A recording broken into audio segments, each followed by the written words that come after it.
This is Amber Nova, your classic car-driving pro wrestler in the Wrestling Epicenter. You're listening to Interactive Wrestling Radio, featuring the interactive interview, courtesy of WrestlingEpicenter.com.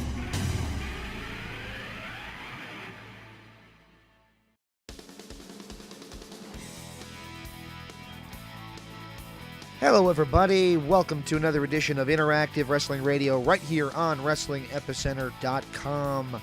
My name is James Walsh, and what a great time it is to be a professional wrestling fan. It just dawned on me earlier today that on my DVR right now, tonight, before I crash and burn, before having to get up early for work tomorrow, I have both Ring of Honor and Impact Wrestling recorded on to watch tonight. So, lots of wrestling going on tonight on the TV in my household. Hope it is in yours as well. Welcome once again, ladies and gentlemen. This week we welcome somebody who will appear on Impact Wrestling. She's been making a lot of appearances on Impact Wrestling, as a matter of fact, and that is the one and only lady from the garage, the Nova girl herself, Amber Nova. She joins us for an interview this week. Hope you guys enjoy hearing her backstory. I did my research. I like to do that, and I saw that she has a brain. She's not just looks. She has brain, and she was a former EMT, but now she is a professional wrestler, and she's dedicated to it with sights set on the WWE. She's already made it to Impact. I think those sights are definitely within her reach. Encourage everybody to set your DVR and record Impact Wrestling. Also, check out ImpactWrestling.com, and don't forget to check out the Global Wrestling Network, where you can see some Amber Nova matches as well. And, of course, check us out at WrestlingEpicenter.com for all of our interview archives, including the recent Impact Wrestling teleconferences. There's been a lot of them, one a week, just about, and we've been on all of them. So enjoy those. Enjoy this exclusive. Thank you guys for tuning in to Interactive Wrestling Radio right here on WrestlingEpicenter.com. And without any further ado, I bring you the interview. Ha-ha! It rhymes.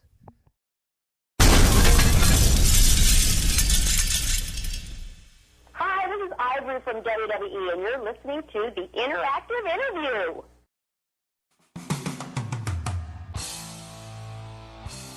Available now in the archives at WrestlingEpicenter.com. It's our exclusive one-on-one interview with Mike Bucci, better known as Simon Dean and Supernova from ECW. I mean, you guys remember, I started off as a goofy superhero with blue paint on my face, and I went all the way. You first, and then you won the moment. Yeah, running around with a cape, but people saw me grow, being the innovator and the moves and having good matches and teaming with Chetty, all that, and then eventually winding up, super shredded, lean, leather pants, long hair, the whole deal. I mean, I changed with them, and they saw it. So people, you can't, ultimately, wrestling fans, that's what I always loved about them, they're the ones that are going to decide what they like and what they don't like. You can tell them what they're supposed to like, but they're going to stick their finger up and they're going to turn their channel on their TV, and then you're going to draw low ratings. This incredible two-part interview, recorded back in 2009, features the rise and fall of ECW as well as his time as a WWE suit. Check it out right now at WrestlingEpicenter.com or InteractiveWrestlingRadio.com.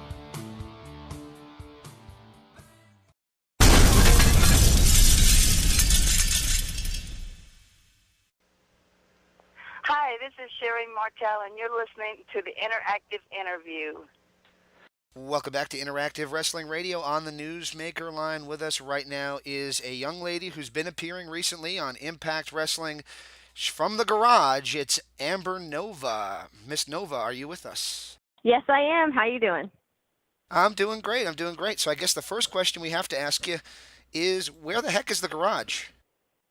So thank you for the introduction. I am the classic car driving pro wrestler, and I drive a 73 Chevy Nova, and the garage is pretty much, I was born in Jersey, parents born and raised in Jersey, but I grew up in Beaufort, Hilton Head Island, South Carolina area. And the garage is pretty much just where I was built from, my identity. My dad's a mechanic. I drive a 73 Chevy Nova. I wield a wrench. I carry a wrench down to the ring with me. Any chick that steps in the ring or male that steps into the ring with me, I'm ready to give out a tune-up, and that's what the wrench is for. And so pretty much my identity is that I was built from the garage because that's who I am. That's my wrestling identity. That's my character.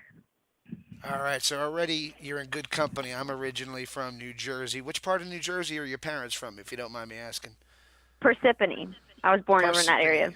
Yes. Okay, cool. I was born in just a little bit north of there in Bergen County, really close to the GW Bridge. So, very cool. A lot of wrestling people come from the Northeast. I don't know why that is, but speaking.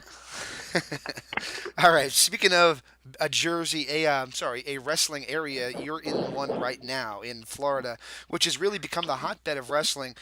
So here's my question: what in the world possesses somebody to leave a profession that you were in to travel down to Florida and to take a chance on professional wrestling? What made you decide to give this a shot? So I was an EMT. I did medical transport for a couple years, and I was going to sign on a county service and probably retire for 20 years. And then there was always that, just, you're driving around in an ambulance all day, working with your partners, you're helping people. But I always had, I always would watch wrestling with my dad since I was a kid, and still did even when I grew older. And I saw these young women coming onto the scene, Sasha Banks, Paige, many other young women. And I was like, wow. And you know what? They don't look like China, and I don't look like China, but I'm pretty athletic, and I think I can hold my own. And it was just a dream. And I had to, balls to the wall, excuse my language, just go for it, And so I moved to Orlando by myself. I knew that the WWE Performance Center was down here. I knew that Impact Wrestling did their tapings down here. I knew that Orlando was the heart of Florida. I knew it was probably the closest state to move to that I wouldn't be too far from my family, and that would be a good start at least. And if I had to go somewhere else, I'm willing to. And I just shifted it into Nova Drive and just did it. Ah, Nova Drive. I like that. That's cool. That's kitschy. All right. So where did you train? Because I see you're doing a lot of shows in the, I believe it's the I Believe in Wrestling dojo. Is that right? Yes, so that is where I had my first match and my first promotion. I started out of, I trained out of the I Believe in Wrestling school known as the Team Vision Dojo. That is where I first came down, met many wrestlers. I've had a great time at the school. I've had experiences, seminars with Hector Guerrero, Marty Jannetty, Saraya Knight. I mean, I could just name Scott Hall, Larry Zbyszko. I could just keep on naming people I've been able to meet and learn from and take bits and pieces from people that have walked into this dojo, and many people that do, to train and perfect their craft in the ring. So I'm trying to perfect my craft by different styles that I can incorporate into my style and my craft. It was about 10 years ago I was helping to promote an event that Larry Zbyszko was a part of for that very dojo. So that's how I'm familiar with it. I know them for many a year, and they've produced a lot of great talent out of there. So well, I got to say, you know what? I'm sorry not to cut you off. In February, we just celebrated 10 years at this location. Well, this school celebrated 10 years being at this location in February. There you go. So I was probably one of the very early ones on there sometime in that year. There you go. Very All right. cool. There you go. So you wrestled one of the people who we have a history with on this show, who is a legend in the ring, maybe doesn't get credit for it. You had a one-on-one match with Malaya Hosaka. Did working somebody with her level of experience rub off on you? Did she teach you anything that maybe you didn't learn? Yes, Malaya Hosaka. I wrestled her at Monsters Wrestling Orlando at the Beecham in downtown Orlando. Definitely a tough cookie, and I held my own in the ring, I think, with her as best as I could. It was a good experience. I definitely learned a lot, and I was like, on the radio talking about it, and then when I'm in the ring with her, I'm like, well, damn, she's my mom's age, and she's kicking my ass, and it was good. It was damn good. All right. So how did you get the call to make your first appearance on Impact Wrestling? Sanjay Dutt was looking for females, and he was asking if there were any girls outside of the dojo that could do some extra work, and my trainers recommended me from the dojo, and that's pretty much how it happened. And I've just been working really hard, pushing myself, meeting people, helping set up ring crew, whatever I could to start until I could get on shows. Excellent, excellent. And has the exposure of being on a national product like Impact Wrestling, has that really opened up a lot of doors for you? I definitely think it's helping, and maybe people might see me as an underdog because I have been losing my matches on there, and I'm not signed talent. I'm not contracted. I've That just was been doing actually a extra. question I had, yeah. Yeah, I'm actually just doing extra work. I'm not contracted or signed because I'm also doing extra work with other companies that I'm hoping to get signed with possibly. So I'm just I'm not ready to sign a contract anywhere. So that was actually my next question. Shane Douglas once told us in a really, really, really long interview, and I promise yours won't be anywhere near as long as that one, that he did not want to do a job and lose to the Undertaker, a very young Undertaker, early on in the Undertaker's career, because he feared that that tape would be out there, and if he was seen getting squashed, then down the line people would think of him and think that he wasn't as good as this other guy, and this whole great big story. And as you said, your win loss record at Impact right now, not stellar, but you're showing more offense as the weeks go by. Is that something that even crosses your mind, or is it just around for the experience at this point? No, it's not about winning or losing. Jeff Hardy lost to Scott Hall and would get squashed by him, I believe. Don't quote me, but I believe it was Jeff Hardy with Scott Hall, and look at him now. And everybody in this business at one point started somewhere by learning and gaining experience. And even though I may lose matches, I get back in that ring and I show a little bit more and I show a little bit more and I show a little bit more and I get to do a little bit more. I get to do a little bit more and I get to, you know, show what I can do more. It's not about if you win or lose. At the end of the day, it's did I put up a good fight? Was I a good opponent? Can I perfect my craft? And I mean, obviously we all want to win. We're not in that ring to lose. So winning and losing has some kind of part in it. But when you're new in the career and you're in the early stages like me, I've only been training for May will be 3 years and doing matches for about 2. And now I've been doing TV work for almost a year. I think I'm doing pretty good and I'm on a fast track. So it's definitely not about winning and losing. Absolutely, absolutely. So when you made your Impact debut, they let you have the whole entrance. You got the walk down to the ring. You had, the solo ring announcement, everything like that. Seemed like they really had plans for you. Do you think that that still is the case? I know you're not signed, but do you think that they still have plans for you? I do. I think it's possible that I will be back. I've gotten really great feedback from everybody there. So yeah, it's possible. Okay. So there's a great big women's revolution. That's the buzzword that everybody's calling it. The women's revolution with Impact having the knockouts, WWE with everything they're doing, the women's Royal Rumble, the Elimination Chambers, Hell in a Cell matches, Ring of Honor having the Women of Honor title at long last. What is Trying to get my your foot there. Trying to get in that door too. well? What is your take? What caused all of this to really open up for the women? um, Man, there's just so many options there to go off of to start from. So I think it's wonderful. The experience, the fact that I'm being able to come up in a time of women's wrestling right now, as in any other time, like this is a great opportunity. I'm grateful to be coming up in the time that I am. It's women are given a chance to really showcase more talent. They're given more TV time. They're giving more time, period. And I think it's awesome. I would tend to agree with you. What is your take as a female wrestler who has cut your teeth in the wrestling ring of somebody like Ronda Rousey coming into the WWE and bringing a new level of exposure to it? That is a whole nother opponent right there. um, Bless that woman. She is a badass woman, and I absolutely love the Roddy Piper style and gear that she's rocking. Totally suits her.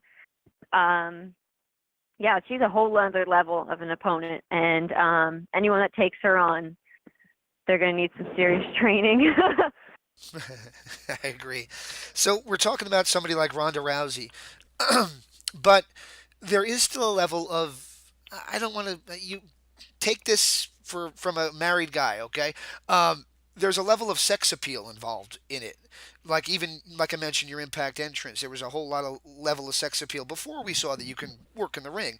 What is the line? What is the line between the women being sex appeal like they were when they were the divas, 15 years ago, to the complete women's revolution where they're completely taken seriously athletes as they are now? I don't think it has to be all based on sex appeal, but it could be just attraction. These males come out, body oil, six-pack abs, which I think I can hang with the boys, and I can, I have abs as well.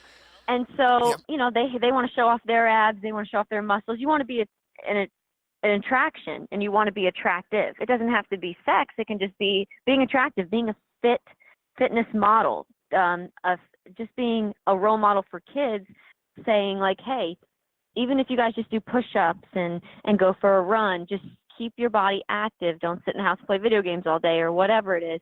And just being a role model for people in general, just saying like, hey, you want to be attractive, right? You want to be a big star. You want to be a fitness model or whatever it is. You want to have a good, attractive body. So it doesn't have to be just sex, just attraction in general. You want to take care of yourself and keep yourself up and healthy.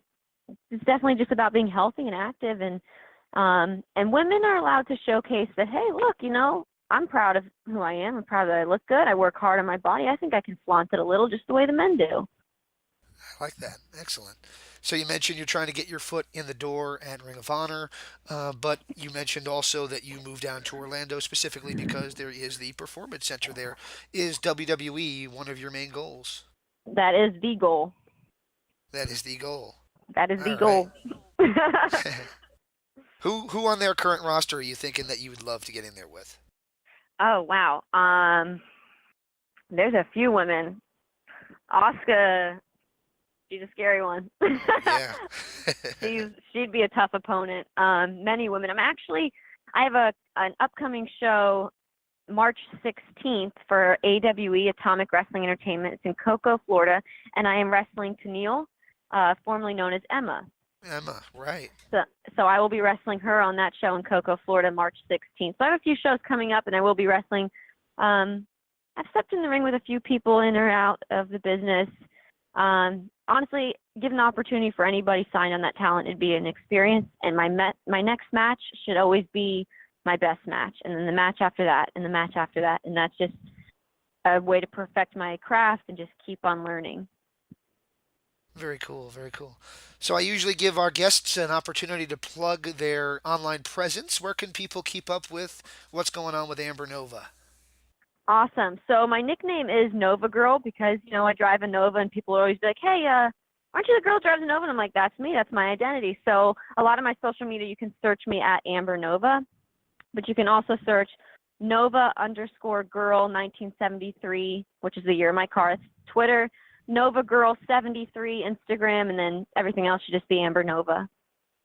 Excellent, excellent. Hey, so before I let you go, do you mind? And I sound like Mike Tirico right now. I don't know why that is, but it is true. The guy from the NBC. It doesn't matter. Can I ask a favor? Just asking if I can have a promo from you, just saying this is Amber Nova, and you are in the Wrestling Epicenter. All right, yeah. So this right, is Amber Nova. Oh, you want me to wait for a sec? I can do that. Yeah, I was going to ask, did you want me to do the whole Wayne's World countdown thing or anything, or just let you go? Sure, Wayne's World. All right, excellent. Party in time. the wrestling, what do you want me to say again? Wrestling? Epicenter. Epicenter. Yes, ma'am. And I'll count you down in 5, 4, 3, 2. This is Amber Nova, your classic car-driving pro wrestler in the Wrestling Epicenter. And I'm looking to get under the hood with wrestling. Any promotion I can, any which way I choose. So if you want to run away, I can give you a ride because I'm a one-way ticket to your darkest side, baby. The Wrestling Epicenter has been around since 2002, and in that time, all these guests, everybody pictured, has been on our podcast.